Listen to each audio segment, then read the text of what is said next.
تو سلمان صاحب کل آپ نے ایک بات کی تھی کہ بلی کے گلے میں گھنٹی کون ڈالے گا، تو معاملہ آج وہیں جاتا ہوا ہمیں دکھائی دیا ہے۔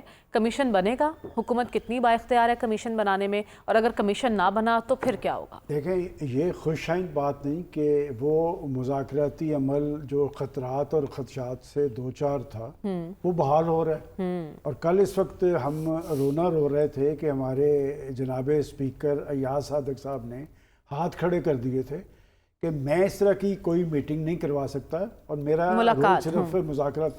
لیکن آپ دیکھ لیں یہ راتوں رات کیا ہوا؟ وہی ہوا جس کی طرف میں نے کل آپ کو اشارہ کیا تھا۔ میں نے تو محسن نقوی صاحب کا نام لیا تھا کہ پچھلی دفعہ بھی بڑی مشکل کیفیت کے اندر محسن نقوی صاحب نے جیل کے دروازے کھلوا دیے تھے، اور آج ابھی میں دیکھ رہا تھا کہ شیر افضل مروت صاحب تو اس ضرورت کو محسوس کر رہے ہیں ہونا چاہیے تھا انہیں صاحب کو بھی میٹنگ میں ہونا چاہیے۔ کیوں نہیں ان کو شامل کیا گیا؟ ایسی کوئی تجویز دی گئی اور گنڈا پور نے تو ون آن ون ملاقات بھی کر لی، جی پہلے اس کا مطلب کچھ چھڑکاؤ وغیرہ کر لیا انہوں نے۔ اب آپ نے جو بات دیکھیں اس میں وہ 4 نکات سے ایک پہ آ گئے ہیں، اور وہ شاید اسے حکومت کی بڑی کمزوری سمجھ رہے ہیں کہ 9 مئی اور 26 نومبر کے واقعات پر کمیشن۔ ابھی جیسے کہا گیا ہے، دیکھیں بات یہ کہ 9 مئی کے واقعات تو ہوئے، پوری پاکستانی قوم اس کی گواہ ہے، اس پہ مقدمات درج ہوئے، مقدمات کے بعد اس پر سماعتیں ہوئیں، سماعتوں کے بعد ان پر فیصلے ہوئے، فیصلوں کے بعد کچھ لوگوں کو ریل کی اپیل بھی قبول ہو گئی اور وہ رہا بھی ہوئے۔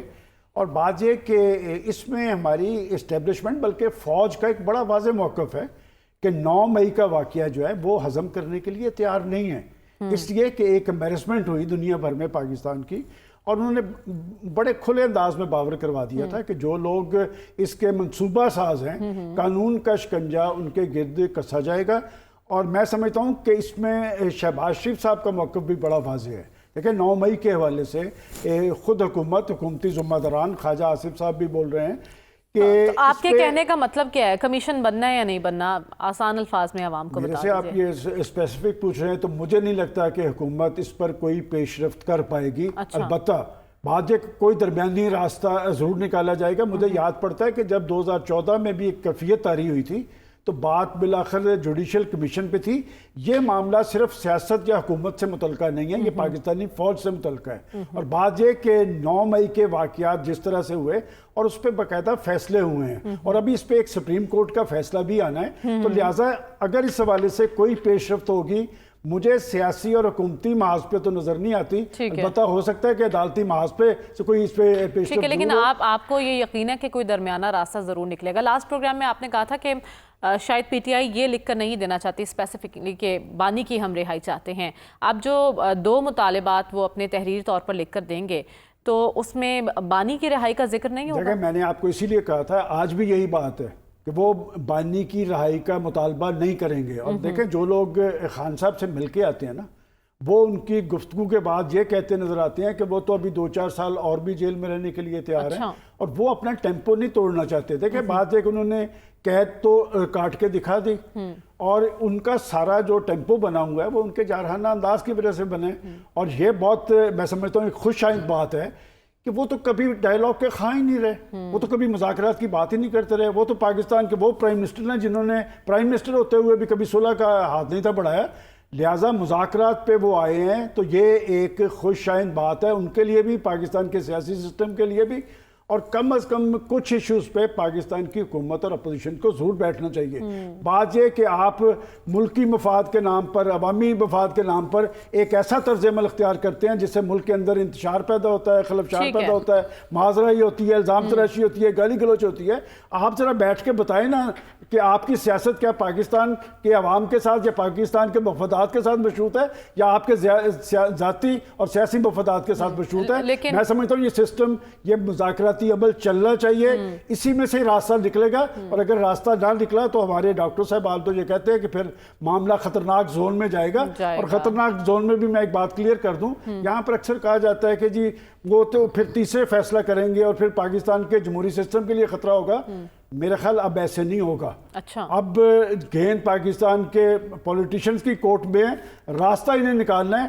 اب نہ پاکستان کسی غیر سیاسی تبدیلی کا متبل ہو سکتا ہے، اور ایسی کسی تبدیلی کے نتیجے میں ہم آگے نہیں بڑھ پائیں گے. اور اس سال میں دیکھ لیں 2024 میں سیاسی انتشار بھی عروج پہ رہا ہے، لیکن کم از کم معاشی محاذ پر ہمارے جو معاشی اشاریے ہیں وہ بہتر ہوئے ہیں. ٹھیک ہے، لیکن پی ٹی آئی مسلسل یہ کہہ رہی ہے کہ ہم ملکی مفاد میں ایک ایک دو قدم پیچھے ہٹے ہیں اور ہم نے کمپرومائز کیا اپنے مطالبات کو لے کر. ہم حکومتی بے چینی کی بھی بات کر رہے ہیں. سلمان صاحب، حکومتی حلقے کیوں اتنے بے چین دکھائی دے رہے ہیں؟ ایک معاملہ عدالت میں ہے، کل فیصلہ آنا ہے، تو یہ آ کے پریس کانفرنس کر کے کیا بتانا چاہتے ہیں؟ دیکھیں، خان صاحب پہ 9 مئی کے حوالے سے بھی بہت سے مقدمات ہیں، لیکن یہ جو فیصلہ ہے اس کا عمران خان صاحب کے سیاسی مستقبل کا انحصار اس کیس پہ ہوگا. اچھا، اب اس کیس میں جو میں نے اس کے بارے میں سمجھا ہے کہ یہ کوئی کرپشن کا کیس ہے، یہ اس میں غیر قانونی عوامل شامل ہے. اس لیے کہ پاکستان کی سیاست میں پہلی مرتبہ ایک نظیر قائم ہوئی کہ کیبنٹ کے اندر لا کے ایک لفافہ لہرا دیا گیا، بند لفافہ، اور اس کی اپروول حاصل کر لی گئی. اور میرے خیال میں یہ جو ہم سیاست میں دیکھتے رہے، یہ ذمہ داری ہوتی ہے سیکرٹری کیبنٹ کی کہ ایسی کوئی چیز وہاں پر چھپائی نہیں جا سکتی. اور بات یہ کہ یہ جو 60 ارب کی رقم ہے، اس میں 22 ارب کا سود بھی آ چکا ہوا ہے کہ رقم موجود ہے. لیکن یہ ہے قادر ٹرسٹ کیس، کہ وہ قادر ٹرسٹ کیس کیا تھا کہ جب یہ سارا عوامل ہو رہا تھا، اس کے عوض انہیں ایک بڑی تعداد میں زمین مل گئی. اب وہ یونیورسٹی چل رہی ہے نہیں چل رہی، جو بھی ہے، یہ معاملہ ایک بڑا کیس ضرور ہے. اور باقی یہ بات ہے کہ اس کے سیاست پر اثرات، یہ بات میں آپ کو پہلے بتاؤں، ان کو یہ بات سمجھ ہے یہ مذاکراتی عمل پہ اثر انداز نہیں ہوگا. اور خود خان صاحب کہہ چکے ہوئے ہیں کہ جی اس سے کوئی مذاکراتی عمل پہ اثر نہیں ہوگا. وہ یہ کہتے ہیں کہ جی انہوں نے مجھے سزا دینی ہے، دراصل وہ کورٹ پر اثر انداز ہونے کی کوشش کر رہے ہیں. اور بات یہ کہ یہ بات جیسے کہی گئی ہے کہ جی فیصلہ تو محفوظ ہو چکا تھا کب سے، تو تاریخ بدلنے کی 30 دسمبر سے پہلے محفوظ ہو چکا تھا. پہلے 30 دسمبر کی ڈیٹ تھی، پھر 6 جنوری کی ڈیٹ آئی ہے، 13 کی. اور میرا تو ابھی بھی مجھے شک ہے کہ شاید کل ہو نہ ہو. اچھا، ہاں، کیونکہ جج صاحب بعض اوقات ان کی طبیعت بھی خراب ہو سکتی ہے، پہلے ایسا ہی ہوا ہے نا. تو بات یہ کہ یہ ان کے سیاسی مستقبل کے حوالے سے ایک بڑا کیس ضرور ہے. باقی سارے کیس تو 9 مئی کے حوالے سے، اس میں بڑے قانونی سوالات پیدا ہوں گے. اگر کیبنٹ کا ڈیسیژن ہے تو کیا کیبنٹ کے خلاف کارروائی کر سکتے ہیں آپ؟